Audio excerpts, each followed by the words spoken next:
तो बच्चों last lecture में हम लोग क्या कर रहे थे, अपना चैप्टर ऑलमोस्ट कंप्लीट हो चुका है और मैं आप लोग को डीपीपी दे दिया हूँ। डीपीपी मिला है ना सबको? DPP 1, DPP 2 and DPP 3। Everyone hi ना बच्चों? तो डीपीपी में कुछ लोगों ने बनाया था, उसका आंसर भी मेरे से पूछा था, तो मैं बताया था कि आज के लेक्चर में मैं डीपीपी डिस्कस करने वाला हूँ। तो चलिए उसको डिस्कस करते हैं, अपने डीपीपी को डिस्कस करते हैं। इसमें जो डाउट होगा एक एक करके आप लोग पूछते चलेंगे, ठीक है ना? और बहुत इंपॉर्टेंट सारे क्वेश्चन है बच्चों, तो एक भी क्वेश्चन आप लोग मिस मत कीजिएगा, ठीक है ना? हर एक क्वेश्चन को सोल्व कीजिए डीपीपी के। चलिए स्टार्टिंग विद फर्स्ट क्वेश्चन। पहला क्वेश्चन क्या है? Path along which light travel in homogeneous medium. जिस रास्ते पे लाइट ट्रेवल करता है उस रास्ते को क्या बोलते हैं? रे of light. Is it clear? Second question, thick layer of water is transparent. Water का बहुत पतला जो लेयर होता है वो ट्रांसपेरेंट होता है, और थिक लेयर के बारे में आपका क्या कहना है? थिक लेयर ऑफ वाटर जो होगा वो ट्रांसपेरेंट होगा, ओपेक होगा, ट्रांसलूसेंट होगा, क्या होगा? ट्रांसलूसेंट होगा। बहुत पतला लेयर, थिन लेयर मतलब बहुत पतला लेयर, और थिक लेयर मतलब क्या? मोटा लेयर। Yes sir. जिसको हम लोग बोल सकते हैं दिस इज थिक लेयर। तो ट्रांसलूसेंट क्या होता है? एक होता है ट्रांसपेरेंट,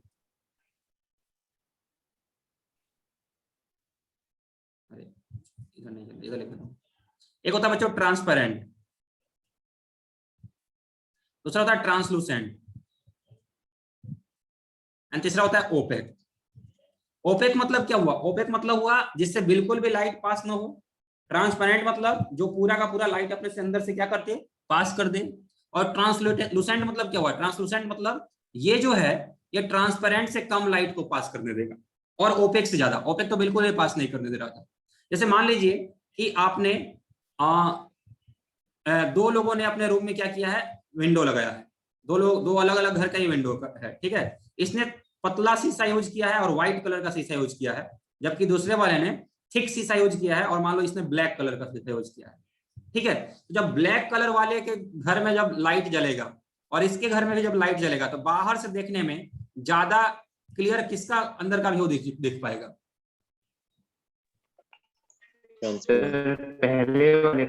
पहले वाले ज्यादा क्लियर दिखेगा क्योंकि ये ट्रांसपेरेंट है, और इससे जो है ना, इससे बाहर से हम लोग देखेंगे तब भी थोड़ा सा डिम ही दिखेगा अंदर का पार्ट, तो इसलिए क्या है, ये ट्रांसलूसेंट है। This is not opaque. Opaque कौन है? जिसका लकड़ी का विंडो है, तो बिल्कुल अंदर हम लोग देख ही नहीं पाएंगे, तो उसको क्या बोलेंगे? उसको बोलेंगे ओपेक। तो यहाँ पे जो थिक लेयर ऑफ वाटर क्या होता है, वो क्या होता है? ट्रांसलूसेंट होता है, ठीक है? जितना ही पतला लेयर होगा उतना ही इजिली उसमें अंदर से लाइट पास होते जाएगा।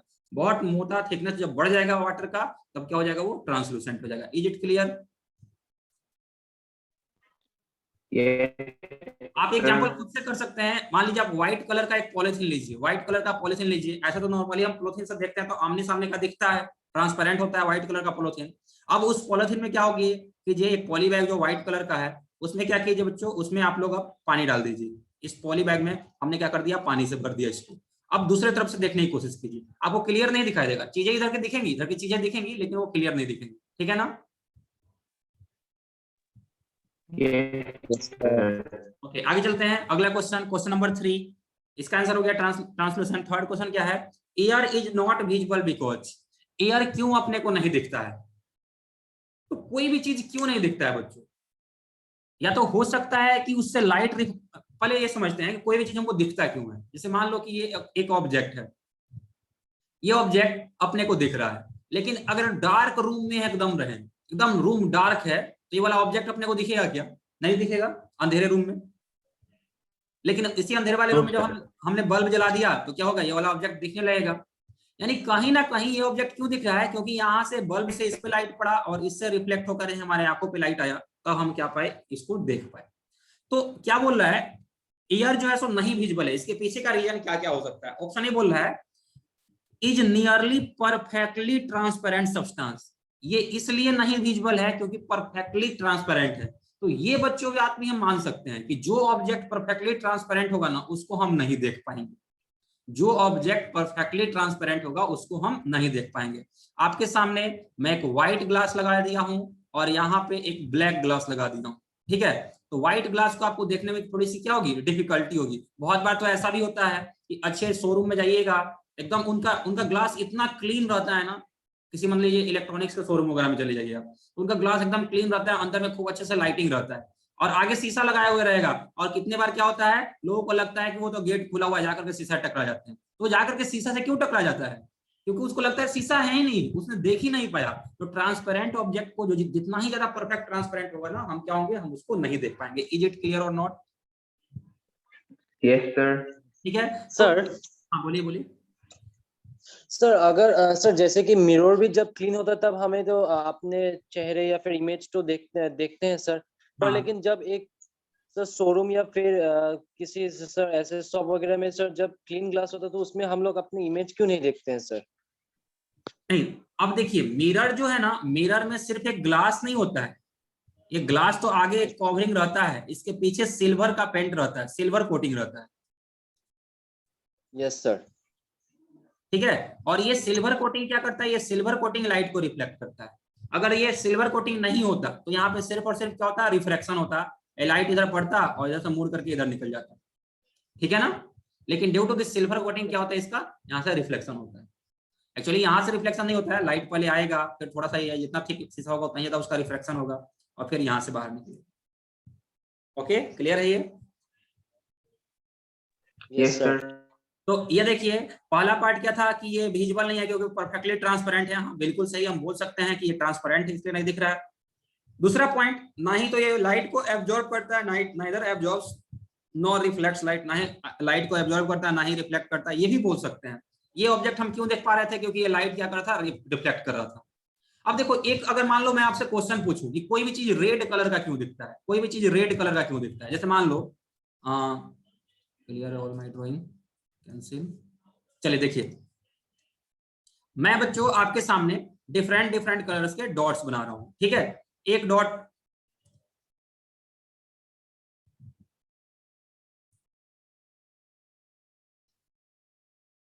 ये ब्लू कलर का है। ठीक है, दूसरा डॉट जो है सो रेड कलर का है।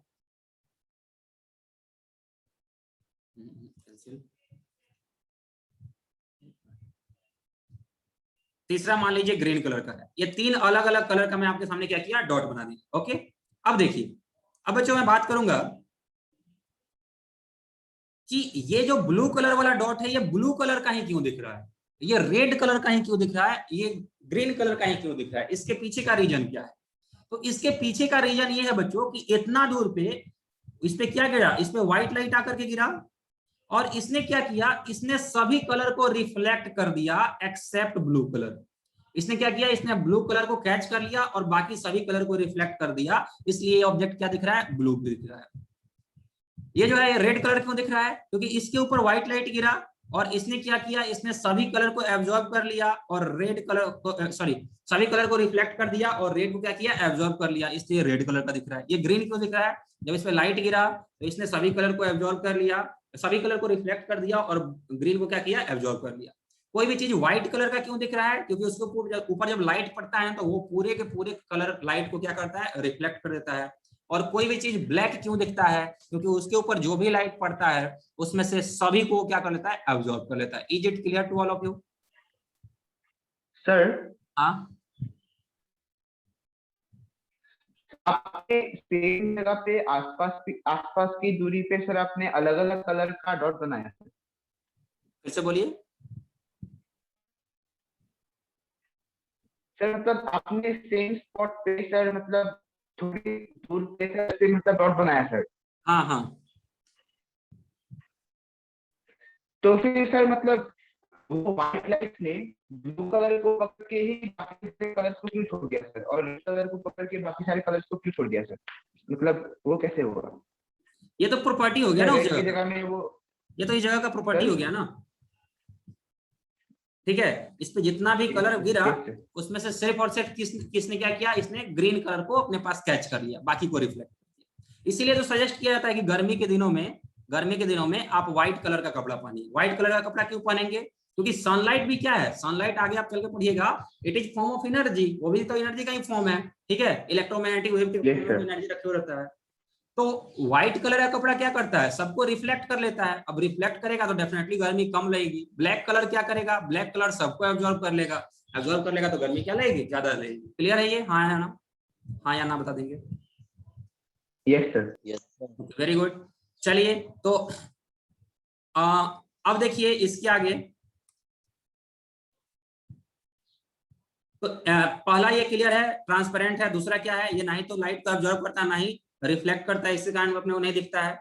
और ट्रांसमिट्स होल लाइट, इसके ऊपर जितना भी लाइट पड़ता है, जैसे मान लो एक ऑब्जेक्ट है, इसको जितना भी लाइट मिला सब लाइट ये क्या किया, ट्रांसमिट कर दिया, तब भी ये ऑब्जेक्ट अपने को नहीं दिखेगा। तो इसका आंसर ऑल ऑफ है।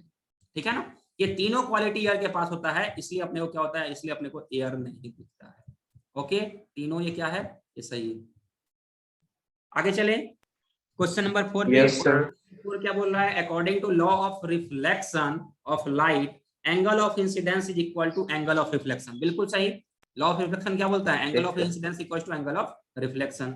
Angle of incidence is less than angle of reflection, angle of incidence is less than angle of reflection. गलत है, तुम गलत हो, तुम गलत हो, तुम सही हो।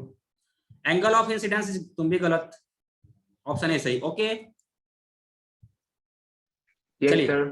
आए क्या बोला है, which of the following correctly represent graphical relation between angle of incidence and angle of reflection. अब देखो एंगल ऑफ इंसिडेंस और एंगल ऑफ रिफ्लेक्शन को कौन सा कर्व सही ढंग से रिप्रेजेंट करता है। तो अपने को मालूम है angle of incidence equal to क्या होता है, एंगल ऑफ रिफ्लेक्शन होता है। अगर इस वाले कर्व में बात करेंगे तो इस पॉइंट पे देखिए एंगल ऑफ रिफ्लेक्शन कितना है, ये वाला वैल्यू है, और एंगल ऑफ इंसिडेंस कितना है, ये वाला वैल्यू है।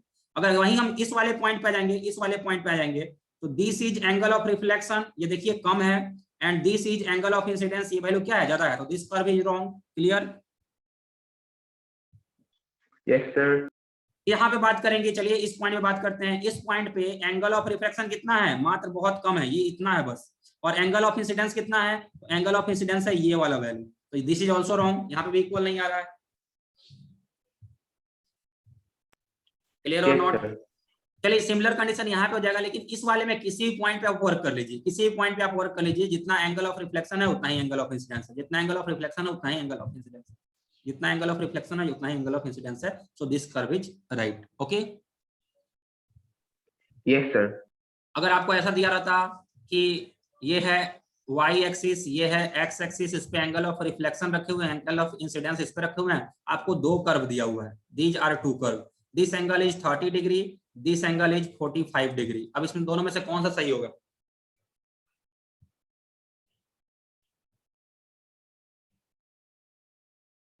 सर आप क्वेश्चन को और एक बार बोल देंगे सर? यही क्वेश्चन रहता, अगर सेम क्वेश्चन रहता, लेकिन आपको ऐसा दिया रहता कि आपको इन दो कर्व में से सिलेक्ट करना है कि correctly angle of incidence angle of reflection को कौन सा कर्व रिप्रेजेंट कर रहा है। This angle is 30 degree and this angle is 45 degree. इधर का तरफ 45 डिग्री वाला सर। हाँ सर 45 बिल्कुल सही, बिल्कुल सही। 45 डिग्री वाला सर।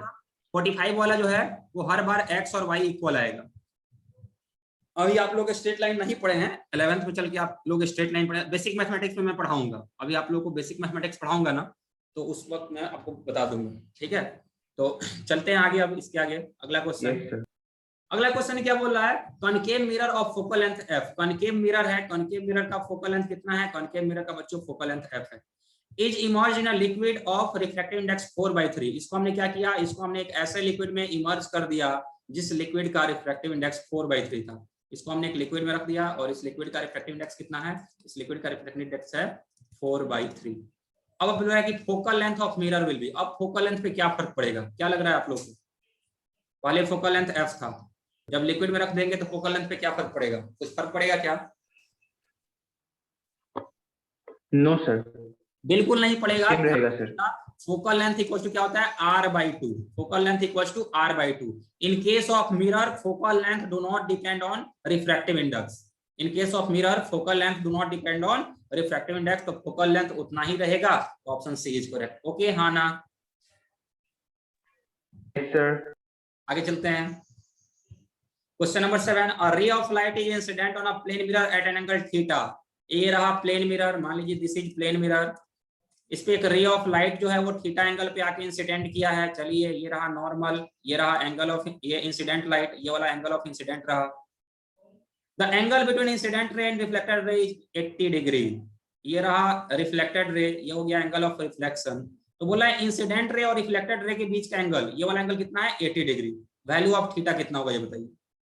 अब देखो I plus R equal to कितना है 80 degree. We know that in case of reflection angle I equal to angle R होता है, तो 2 times angle I equal to 80 degree, तो एंगल ऑफ इंसिडेंस कितना हो जाएगा 40 डिग्री। इतना क्लियर है सबको? Yes sir. तो अगर अपने से नॉर्मल से एंगल पूछेगा तो ये वाला वैल्यू कितना होगा 40 डिग्री। अगर अपने से मिरर से एंगल पूछेगा तो मिरर से एंगल कितना हो जाएगा, टोटल 90 होता है ना, तो अगर ये 40 है तो ये कितना हो जाएगा 50।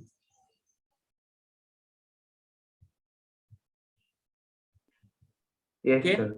तो यहाँ पे क्या बोला है, ray of light incident on plane mirror at angle theta. Plane mirror पे थीटा एंगल क्या गिर रहा है, तो मतलब ये वाला एंगल पूछ रहा है, ये वाला एंगल, ठीक है। तो ये वाला एंगल कितना हो जाएगा 50 डिग्री। ओके, अलाइन क्वेश्चन को और इसको क्लियर करना चाहिए। आगे चलते हैं। नेक्स्ट क्वेश्चन इज व्हेन रे of light इंटर्स transparent medium it undergoes change in. Transparent medium में जब लाइट रे जो है सर इंटर करेगा तो किस किस चीज में चेंज होगा। तो एक नोट देके पॉइंट लिख लीजिए, नोट देके पॉइंट लिखेंगे। इन reflection and refraction, in reflection and refraction frequency remain constant, frequency remain constant. In reflection and refraction frequency remain constant, whereas in case of refraction wavelength and velocity changes, कोई भी optical phenomenon हो बच्चों, एक Doppler effect को छोड़ दो तो हर एक ऑप्टिकल फेनोमेनन में क्या होता है, फ्रीक्वेंसी कांस्टेंट होता है। कोई भी ऑप्टिकल फेनोमेनन होना तो उसमें ध्यान रखिएगा उसमें फ्रीक्वेंसी कांस्टेंट ही होता है। सिर्फ रिफ्लेक्शन रिफ्रैक्शन नहीं, किसी भी ऑप्टिकल फेनोमेनन में एक्सेप्ट डॉपलर इफेक्ट फ्रीक्वेंसी क्या होता है, कांस्टेंट होता है। अब डॉपलर इफेक्ट आपको नहीं पढ़ना है इसलिए नहीं बता रहा हूं। अब देखिए क्या बोल रहा है, व्हेन रे ऑफ लाइट इंटर्स ट्रांसपेरेंट मीडियम। अब एक रे ऑफ लाइट ट्रांसपेरेंट मीडियम में जाएगा तो क्या होगा, रिफ्रैक्शन होगा, तो इट अंडरगोज चेंज। तो उसके किस चीज में चेंज होता है, तो फ्रीक्वेंसी चेंज करेगा नहीं, चाहे रिफ्लेक्शन हो चाहे रिफ्रैक्शन हो चाहे कोई भी ऑप्टिकल फेनोमेनन हो except Doppler effect, frequency will remain constant. Wavelength change होगा, हाँ वेवलेंथ चेंज हो सकता है। क्या सिर्फ वेवलेंथ चेंज होगा, नहीं, क्योंकि हम बताए थे ना बच्चों आपको कि वेवलेंथ और रिफ्रैक्टिव इंडेक्स दोनों क्या होते हैं, दोनों वेरी करते हैं। जैसे हमने प्रिज्म के केस में बताया था कि अलग अलग कलर के लिए अलग अलग वेवलेंथ होता है और अलग अलग कलर के लिए अलग अलग रिफ्रैक्टिव इंडेक्स भी होता है। तो ऐसा अगर कोई बोल रहा है सिर्फ वेवलेंथ चेंज होगा, दिस इज रॉन्ग। अगर कोई बोल रहा है वेवलेंथ के साथ साथ वेलोसिटी भी चेंज होगा, दिस इज ट्रू। वेवलेंथ और वेलोसिटी दोनों चेंज होगा, ठीक है। वेलोसिटी भी चेंज होगा, फ्रीक्वेंसी भी चेंज होगा, तो फ्रीक्वेंसी तो चेंज होगा नहीं, इसलिए इसमें ये वाला पार्ट तो सही था, ये वाला पार्ट गलत था, ये ऑप्शन गलत, ये ऑप्शन कंप्लीटली रॉन्ग, ये ऑप्शन कंप्लीटली रॉन्ग। यहाँ पे ओनली ऐड कर दिया है इसलिए ये वाला ऑप्शन गलत हो गया। अगर ओनली नहीं रहता सिर्फ वेवलेंथ रहता तो इस ऑप्शन को भी हम सही मान सकते थे, लेकिन यहाँ पे बेस्ट ऑप्शन कौन सा है, option C. Is it clear और not everyone? Yes sir. Okay, very good. चलिए अगला क्वेश्चन आते हैं, आप सब्जेक्टिव क्वेश्चंस पे चलते हैं। क्वेश्चन नंबर 9 क्या बोल रहा है, according to given diagram, wait कर लीजिए थोड़ा सा, इसको जूम कर देता हूं, पूरा क्वेश्चन पढ़ा। अकॉर्डिंग टू गिवन डायग्राम या figure, what angle does reflected ray from mirror M2 from, according to given figure what angle does reflected ray from M2 mirror will make with M2 mirror? अच्छा, M2 mirror से देखिए M1 mirror ये रहा, M2 mirror ये रहा, इससे जो light रे रिफ्लेक्ट हो रहा है, ये लाइट रे जो है वो M2 मिरर से कितना एंगल बनाएगा। देखिए क्वेश्चन कितना रॉन्ग ढंग से पूछा है, ठीक है। अपने से पूछ रहा है क्या, according to given figure what angle does reflected ray from M2। ये लाइट रे इधर से आया बच्चों, एक बार यहां से रिफ्लेक्ट हुआ, M1 से रिफ्लेक्ट हुआ, M1 से रिफ्लेक्टेड रे ये है, M1 से रिफ्लेक्टेड रे ये है, ये M2 पे इंसिडेंट हुआ, फिर M2 से रिफ्लेक्टेड रे ये है। तो क्या बोल रहा है, according to given figure what angle does reflected ray from M2। Reflected ray from M2 क्या होगा, ये वाला रे होगा, ये वाला रे होगा। Will make with M2 mirror, M2 mirror से ये कितना का एंगल बनाएगा, M2 से ये कितना का एंगल बनाएगा। देखो कुछ और पूछा है, कुछ कहीं और एंगल का निशान दिया हुआ है। अगर आप क्वेश्चन की बात करेंगे, क्वेश्चन के लैंग्वेज की बात करेंगे तो फिर से देख लीजिए, M2 मिरर से ये इससे जो रिफ्लेक्टेड रे है ये कितना एंगल बना रहा है, ये वाला एंगल पूछ रहा है, और यहाँ पे थीटा लिख दिया है। चलिए मैं दोनों एंगल आप लोगों को कैलकुलेट करके दिखा देता हूँ। बच्चों थोड़ा सा अगर आपका ज्योमेट्री सही होगा तो ये बहुत इजीली आप लोग कर सकते हैं। देखिए क्या है, अगर यहाँ पे ये वाला एंगल 30 डिग्री है तो ये वाला एंगल कितना होगा, ये तो नॉर्मल है, बताइए यस सर, कितना होगा। 60। Yes sir, sir 60 degree. 60 degree, very good. अब ये 60 है तो ये कितना होगा, 60 डिग्री सर। 60, ओके। 60 डिग्री। अब देखिए क्या, यहां से ये रे ऑफ लाइट गया है और इस पे ये वाला एंगल और ये वाला एंगल कितना है, 80 डिग्री है। तो यहां का नॉर्मल तो ये रहा ना, ये जो पतला सा लाइन अपने को दिख रहा है, यस सर।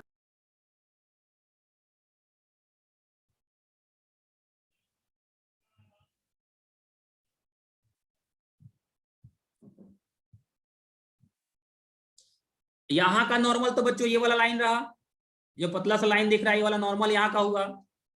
तो ये वाला एंगल कितना होगा, अब देखिए सही बच्चे ध्यान देंगे, अगर ये वाला एंगल 80 है, ये नॉर्मल है, ये नॉर्मल है, मतलब ये टोटल एंगल कितना होगा, 90। Yes sir. अब ये 80 है, ये 90 है, मतलब ये छोटा वाला एंगल कितना होगा, 10 डिग्री। बहुत बढ़िया। तो 10 पे इंसिडेंट हुआ है तो कितना पे रिफ्लेक्ट होगा, 10। सर 10 पे ही। रिफ्लेक्ट भी होगा, तो एंगल ऑफ रिफ्लेक्शन वहां पे कितना हो जाएगा, यहाँ पे एंगल ऑफ 10। रिफ्लेक्शन हो गया कितना, 10।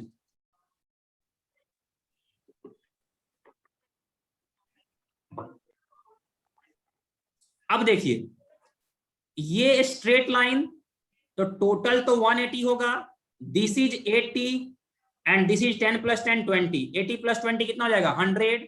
तो this will be equal to 80। Any problem? No sir. अब आपने से तो एक पूछा था क्या कि जो रिफ्लेक्टेड रे है वो M2 से कितना एंगल बनाएगा, तो M2 मिरर ये था और ये था रिफ्लेक्टेड रे, तो रिफ्लेक्टेड रे M2 से कितना बना रहा है, ये बना रहा है 80 + 20 100 डिग्री। Okay yes sir. और दूसरा आपने से ये वाला एंगल भी पूछ रहा है, तो देखिए इस वाले ट्रायंगल में sum of interior opposite angles equals to exterior angle. Yes sir. तो दिस इज 80, दिस इज 50, दोनों का एडिशन कितना हो जाएगा, 130, तो ये वैल्यू कितना हो जाएगा, 130 डिग्री। इज इट क्लियर और नॉट? Yes sir. सबको? Yes sir. बच्चों किसी को भी डाउट रहे तो दोबारा पूछना जरूर। आगे चलते हैं क्वेश्चन नंबर 10 में। क्वेश्चन नंबर 10 क्या बोल रहा है, ही मिरर्स, गलती लिखा है, 2 मिरर्स होगा। 2 mirrors are placed parallel to each other according to given diagram. ठीक है, ये 2 मिरर एक दूसरे के पैरेलल रखे हुए हैं। ओके बहुत बढ़िया। What will be the angle made by रे विच मिरर M1 मिरर से कितना एंगल बनाएगा रे आफ्टर थर्ड रिफ्लेक्शन, तीसरे रिफ्लेक्शन के बाद। चलिए ये समझते हैं। तुम कहाँ हो, वो बोला मैं यहाँ हूँ। कहाँ हो, यहाँ हूँ। देखो बच्चों कितना कॉपी पेस्ट किया गया इमेज को। चलिए देखिए ध्यान से, पहला रिफ्लेक्शन यहां हुआ, दूसरा रिफ्लेक्शन यहां हुआ, और यहां से रे ऑफ लाइट जाएगा आगे, ये मिरर ऐसे रहेगा। तुम चले जाओ, तुम्हारा जरूरत नहीं है।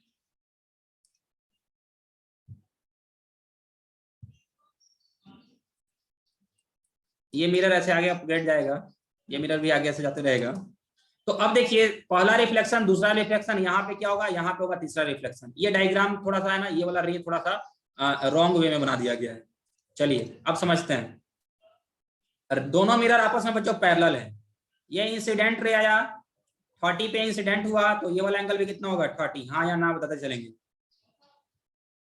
Yes sir. यहाँ पे हमने प्लॉट किया नॉर्मल, ये एक नॉर्मल था, ये बच्चों एक नॉर्मल था, रुक जाओ,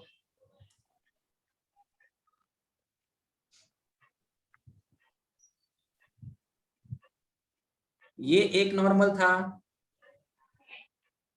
ये दूसरा नॉर्मल था। ओके, अब देखिए ये दोनों मिरर बच्चों आपस में क्या है, पैरेलल है, और पैरेलल के परपेंडिकुलर लाइन आपस में क्या होते हैं, पैरेलल होते हैं, मतलब ये दोनों भी पैरेलल होंगे। तो अगर बच्चों ये दोनों पैरेलल हैं तो ये ट्रांसवर्सल का काम करेगा, and if this is 30 degree then this will be also equal to 30 degree alternate angle. हाँ या ना? Yes sir. तो angle of incidence, angle of reflection, again ये सेकंड रिफ्लेक्शन के लिए एंगल ऑफ इंसिडेंस, तो एंगल ऑफ रिफ्लेक्शन क्या होगा, ये भी हो जाएगा 30 डिग्री। फिर यहां से एक नॉर्मल बनेगा, यहां से एक नॉर्मल बना N3, अगेन ये दोनों नॉर्मल आपस में पैरेलल हैं, तो ये अगर 30 है तो ये भी क्या हो जाएगा 30 अल्टरनेट एंगल। यहां से जो रिफ्लेक्टेड रे निकलेगा that will be also at angle of 30 degree. ये वाला एंगल कितना रहेगा 30 डिग्री। लेकिन अपने से क्या पूछा है, angle made by reflected ray with mirror M1, M1 mirror से कितना एंगल बनाएगा, तो this angle will be 60 degree. हाँ या ना? Yes sir.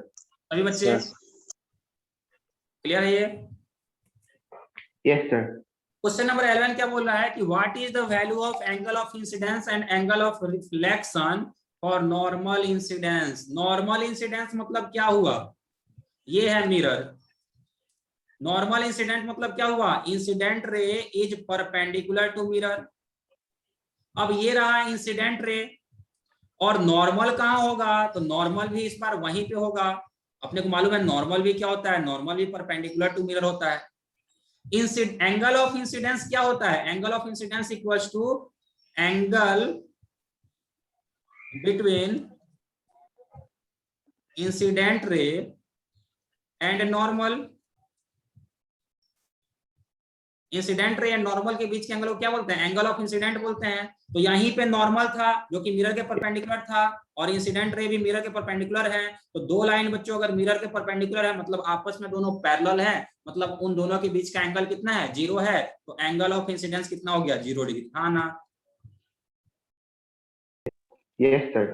कंफर्म, सबको क्लियर? फिर से समझ लीजिए मैं क्या बोल रहा हूँ। ये हुआ अपना मिरर, ओके। अब मैं नॉर्मल की बात करूंगा तो अपने को मालूम है नॉर्मल क्या होता है, मिरर के परपेंडिकुलर होता है। Yes sir. Yes sir. अब क्वेश्चन में क्या बोला है कि what is value of angle of incidence and angle of reflection for normal incidence. Incident ray कैसा है, नॉर्मल है, यानी नॉर्मल इंसिडेंस हुआ है, यानी जो इंसिडेंट रे है इसको मैं दूसरे कलर से बना रहा हूं, तुमको मैं इस कलर से बनाऊंगा। तो इंसिडेंट रे है बच्चों, वो देखिए वो भी नॉर्मल ही इंसिडेंट हुआ है, यानी वो नॉर्मल के पैरेलल आएगा। Incident ray is also making angle 90 degree with mirror.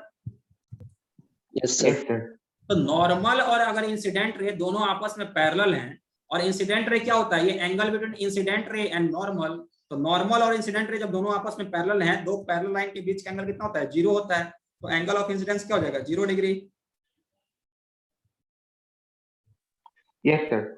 और अगर एंगल ऑफ इंसिडेंस 0 डिग्री है तो एंगल ऑफ रिफ्लेक्शन भी क्या होगा, 0 डिग्री, क्योंकि लॉ ऑफ रिफ्लेक्शन क्या बोलता है, angle of incidence equals to angle of reflection. Okay, हाँ या ना? Yes sir.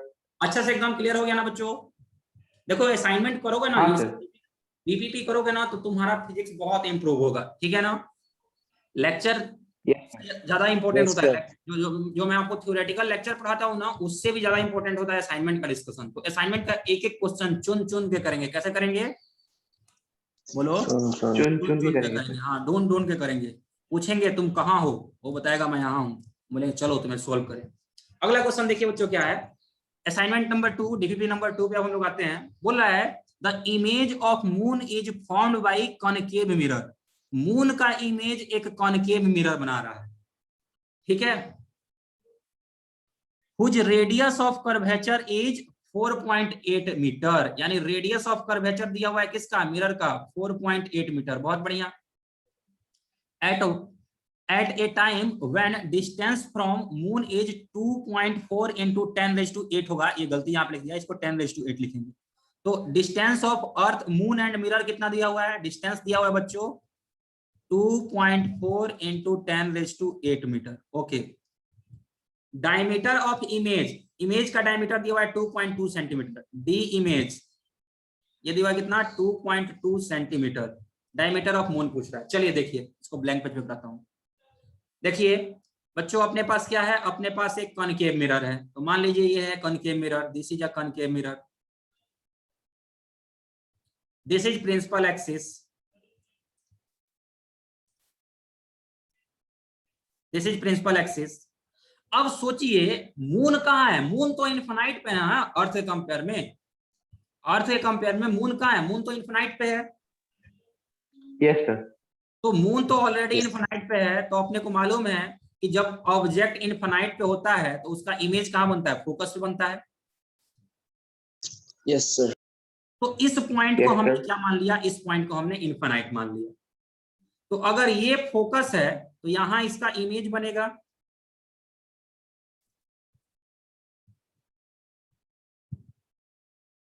ओके हाँ या ना। ये मान लीजिए बच्चों इन्फिनाइट डिस्टेंस पे Yes, बहुत sir. दूर है, ठीक है ना, Yes, हाँ ना। sir.